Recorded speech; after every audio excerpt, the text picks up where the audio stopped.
বন্ধুরা কেমন আছো? চলে আসলাম আরেকটি নতুন কাজ নিয়ে।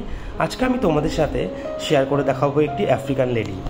তো আমি চলে গেলাম কালার প্রসেসে।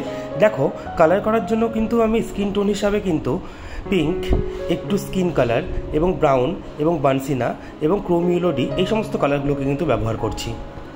অবশ্য আমি ডোমসের কালারের সঙ্গে সঙ্গে কিন্তু পেন্সিল কালারেরও সাহায্য নিয়েছিলাম। তো পুরো ছবিটি তোমরা দেখো এবং তোমাদের কেমন লাগে আমাকে কিন্তু অতি অবশ্যই জানিও। আর ভালো লাগলে কিন্তু একটা লাইক, কমেন্ট এবং শেয়ার করে দিও। তোমাদের একটা লাইক, কমেন্ট, শেয়ার কিন্তু আমাকে অনেক বেশি অনুপ্রাণিত করে নতুন একটি ভিডিও দেওয়ার জন্য। আর হ্যাঁ বন্ধুরা, তোমরা কে কে আমার ভিডিও কোথা থেকে দেখছো প্লিজ কমেন্টে জানিও। আর নেক্সটে তোমরা কোন টপিকের উপরে ভিডিও দেখতে চাও সেটাও কিন্তু আমাকে কমেন্ট করে জানাতে পারো, তাহলে আমি সেই বুঝে তোমাদের ভিডিও আপলোড করব। যাই হোক বন্ধুরা, দেখা হচ্ছে আরেকটি নতুন কাজ নিয়ে। আজকের মতো এখানেই শেষ করছি। টাটা।